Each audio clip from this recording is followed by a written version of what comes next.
guérit d'esprits malins et de maladies. Oui, on continue. Marie, dite de Magdala, de laquelle étaient sortis 7 démons. Jeanne, femme de Susa, intendante d'Hérode, Suzanne et plusieurs autres qui l'assistaient de leurs pieds. Toutes ces femmes-là, les pasteurs ne les a pas achetées ailleurs. Si Dieu vous a délivré dans cette église, il veut que vous serviez Dieu dans cette église avec ce qu'il vous a donné. Alléluia. Amen. On dit toutes ces femmes-là, ce ne sont pas les anges qui venaient servir Jésus, ce sont les femmes qui étaient délivrées par Jésus de la maladie et toutes ces choses qui ont mis au service de Dieu tout ce qu'ils avaient. Moi je me donne. Lorsque tu étais dans le monde, tu n'étais pas guéri, tu dépensais 30, 40, 50 000 à l'hôpital. Mais aujourd'hui, tu ne dépenses même pas 100 francs. Mais où est parti cet argent-là? Moi, j'ai prié pour une sœur. Si elle n'a pas dépensé par mois, c'est 50 000. Lorsqu'on a prié pour elle, elle a dépensé plus. Si elle dépense par mois, c'est 1000 francs. Mais une telle personne pour donner le franc, c'est tout un problème. C'est tout un problème. Mais c'est l'ingratitude. Si Dieu vous a délivré, vous a sauvé, c'est pour que vous puissiez les servir. Amen, amen. Troisièmement, service le Seigneur est l'une des raisons pour laquelle après votre salut, vous êtes encore vivant. Amen. Sinon, Dieu pouvait vous sauver et vous aller chez lui. Comme les brigands à la croix. Si Dieu vous a sauvé et qu'il vous laisse encore, c'est pour que vous produisez du fruit. Amen. Luc 13, 6 à 9. Fait. Ceux qui sont morts ne sont pas plus mauvais que nous. Ceux qui sont morts ne sont pas plus souillés que nous. Amen. Mais si Dieu te laisse encore en vie, parce qu'il veut que tu produises du fruit. Combien d'entre nous, nous sommes comme les arbres qui n'ont plus de fruits? On ne fait plus rien, on est des monuments à l'église. Cette semaine, qu'est-ce que tu as fait pour faire avancer le royaume des cieux? Pourquoi tu dois te laisser encore en vie? Tu es utile à quoi? Si ce n'est que d'utiliser l'air d'autrui pour rien, de chauffer les bas pour rien, tu es utile à quoi? Pourquoi tu dois te laisser encore en vie? Oui. Luc 13, 6 à 9. Il dit aussi cette parabole. Un homme avait un figuier planté dans sa vie. Il vint pour y chercher du fruit. Et il n'en trouva point. Alors il dit au vigneron, voilà 3 ans que je viens chercher du fruit à ce figuier. 3 ans que toi tu es dans la vie chrétienne, 3 mois, 6 mois, 10 ans dans la vie chrétienne, que Dieu cherche le fruit encore, oui. Et je n'en trouve point. Il n'y a pas de fruit. Quelle âme que tu as gagnée cette année? 0. L'année est en train de finir. Mais les amis, tu en as acheté. Le nombre de mèches que toi tu as changé sur ta tête, il y en a beaucoup. Combien d'âmes sont venues à l'église? Combien de personnes as-tu parlé de Jésus? Mais ton Facebook, ton WhatsApp, ce n'est que des trucs inutiles. Tu es dans les comptes de ça partout. Mais Dieu t'a laissé la bouche là. Il y a des personnes qui ne peuvent pas parler à l'hôpital. Mais Dieu t'a laissé la bouche. Qu'est-ce que tu en as fait? Oui. Couple-le. Parce que ça fait 3 ans que je cherche des fruits, je ne trouve pas. Mais Dieu est le Dieu des grâces. Oui, continuons. Pourquoi occupe-t-il la terre inutilement? Pourquoi tu occupes les bancs à l'église inutilement? Pourquoi tu occupes les postes de responsabilité inutilement? Pourquoi tu occupes le poste de chantre inutilement? Oui. Le vigneron lui répondit, Seigneur, laisse-nous encore cette année. Dieu veut encore te laisser quelque temps. Je creuserai tout autour et je mettrai du fumier. Je suis venu ce matin mettre du fumier tout autour de toi. Amen. Peut-être à l'avenir donnera-t-il du fruit. Peut-être après ce programme, tu auras la conscience que tu dois gagner les âmes. Amen. Tu auras la conscience que tu dois faire quelque chose dans l'église. Amen. Tu auras la conscience qu'on n'est pas chrétien simple, ça n'existe pas. On vient seulement à l'église et pas. On doit faire quelque chose qui fera avancer ce ministère. Quatrièmement, pourquoi? Les services de Dieu, c'est quoi? Les services de Dieu, c'est notre première offrande. C'est notre première offrande que nous donnons à Dieu. Donc, ton offrande, ce n'est pas d'abord l'argent. Ton offrande, c'est livrer ton corps à Dieu. La Bible dit dans Romains 12, offrez vos corps à Dieu comme quoi? Sacrifice. Un sacrifice vivant. saint et agréable. Un sacrifice vivant. Mais combien d'entre nous, on donne à Dieu un sacrifice vivant? Même pour prier la nuit, c'est lorsque tu as fini nos vélas et que le corps commence à pécher, c'est les sacrifices morts là que tu donnes à Dieu. Combien d'entre nous, les dimanches, lorsque nous venons servir le Seigneur, notre sacrifice est vivant.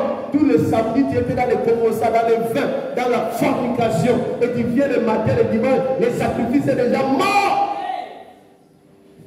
Combien d'entre nous, nous donnons encore les sacrifices vivants à l'Éternel, la bouche avec laquelle on veut venir adorer l'Éternel, c'est cette bouche-là qui a commencé, il prie au trône.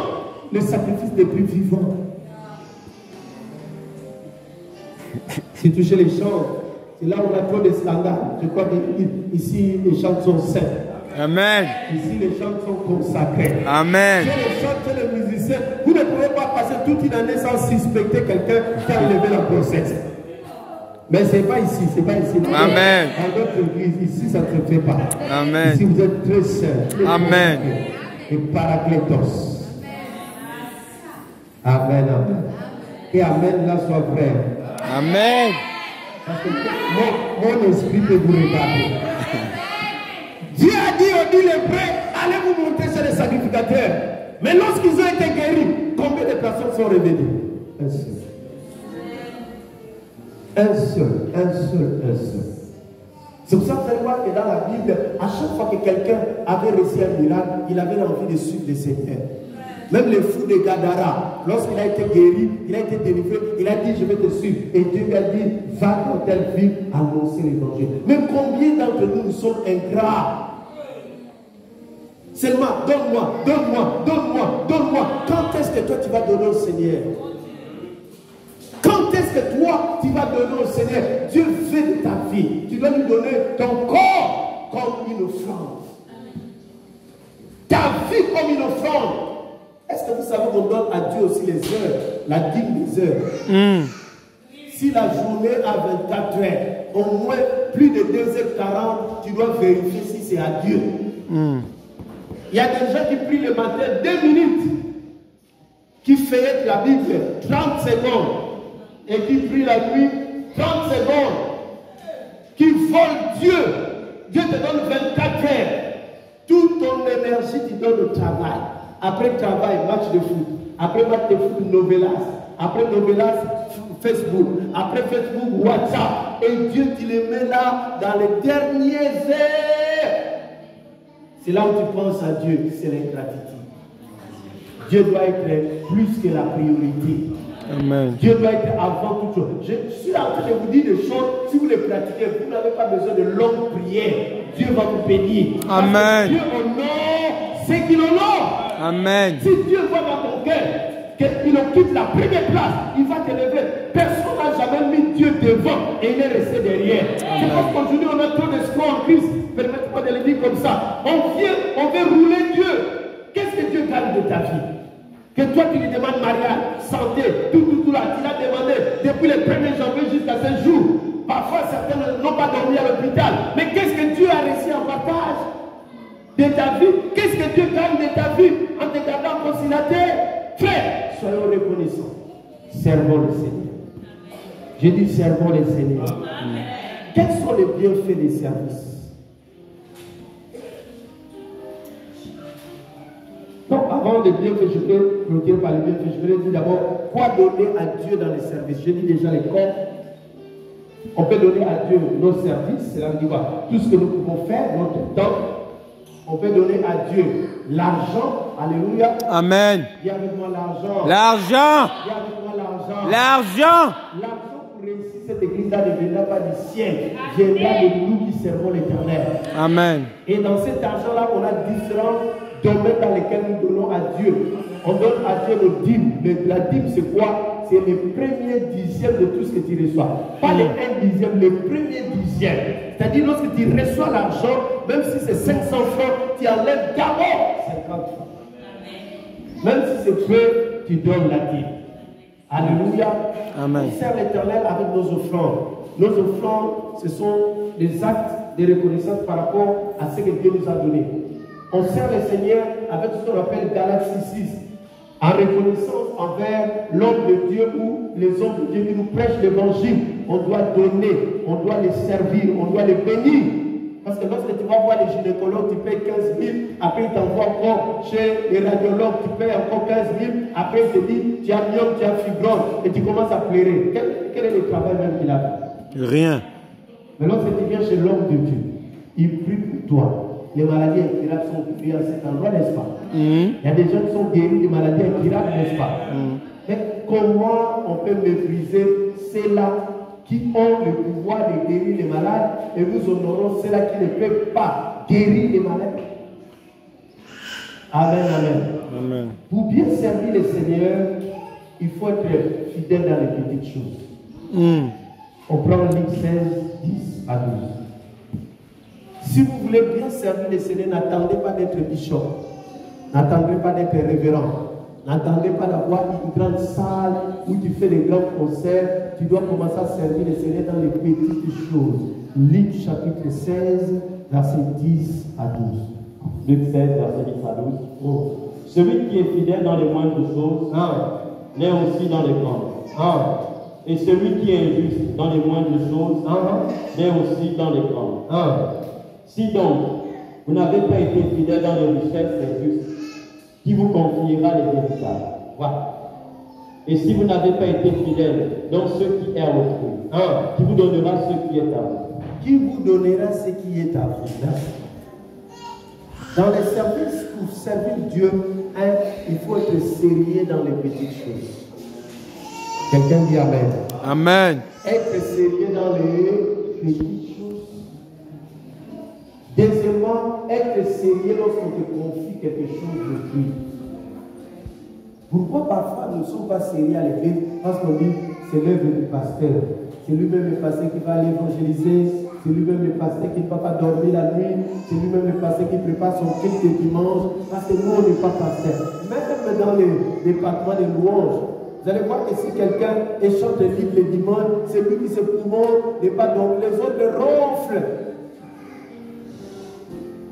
Lorsque tu ne sers pas les autres, Dieu ne peut pas te confier ce qui est à toi. Si nous voulons être bénis, il faut qu'on commence d'abord à soutenir ce qui est en toi. Telle sœur, c'est elle chante le livre. Tu jeûnes, tu pries pour elle. Mais toi, tu fais que si c'est pour toi, tu fais que si c'est pour toi. C'est pour ça que l'église ne progresse pas. Ça, c'est les services égoïstes. Amen, amen. 1.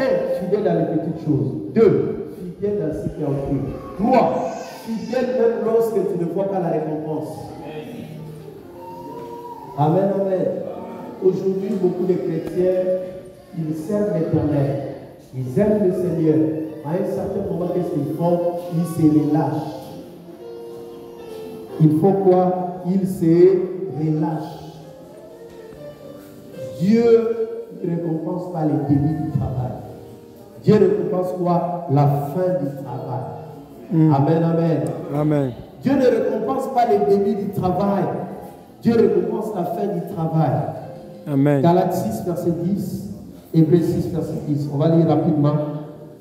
Et je vais finir avec les bienfaits du service. Rapidement. Des personnes peuvent prendre Galates 6, 10. Hébreux 6, 10. Galates 6, 10. Ainsi donc, pendant que nous en avons l'occasion, pratiquons le bien envers tous et surtout envers les frères. Prends le verset 9, s'il te plaît. Galates 6, 9.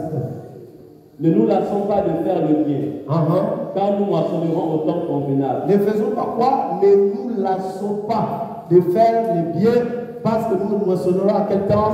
Au temps favorable. Nous moissonnerons à quel temps? Au temps favorable. Quand tu dis j'ai déjà donné, Dieu dit ne te lasse pas. J'ai servi. Dieu dit ne te lasse pas. Pourquoi? Parce qu'on moissonne au temps convenable. Hébreux 6, verset 10. Car Dieu n'est pas injuste pour oublier votre travail et l'amour que vous avez montré pour son nom, ayant rendu et rendant encore le service au sein, la persévérance. Amen, amen. La persévérance. Comment on peut servir le Seigneur? Servir le Seigneur dans la sincérité. depuis son cœur. Amen, amen. Amen. Ne serve pas le Seigneur dans l'hypocrisie, parce que c'est Dieu qui nous paye, ce n'est pas un homme. Amen, amen. Amen. Alors, quels sont les bienfaits? Je parlerai d'abord des bienfaits collectifs. Les bienfaits collectifs, c'est les bienfaits à l'église. Lorsque nous servons le Seigneur, qu'est-ce qui se passe? L'église progresse rapidement. Pourquoi? Parce qu'il n'y a pas qu'une main qui travaille, tout le monde s'implique dans le travail. Imaginez, si chaque dimanche, chacun de nous amenait au moins une âme. Imaginez. Chaque dimanche, chacun de nous amenait une âme. Ou bien si on descend même plus bas, chaque mois, chacun de nous s'efforçait d'amener une âme. Par mois, par année, on a pas 12 mois. Amen, amen. Maintenant, 12 multiplié par 30. Ça fait combien? 12 multiplié par 30, 12 multiplié par 10, c'est 120. Par 30, c'est 360. Si chacun de nous ici là a amené une âme, décembre 2023, ce sera 330. On ne te dit pas d'amener une âme chaque jour, au moins une âme par mois. C'est que tu te forces de gagner les âmes tous les jours pour qu'au moins par mois, une seule de tes âmes que tu as gagnées par mois vienne à l'église et reste à l'église. Mais c'est que vous oubliez, lorsqu'on travaille nous tous, on se facilite la tâche à nous tous.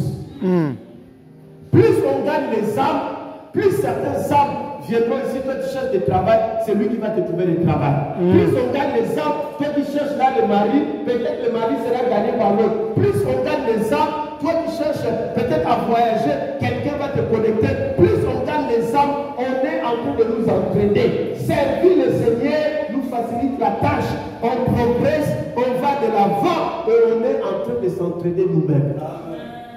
Je ne vous ai pas dit amener une âme chaque jour, au moins par mois.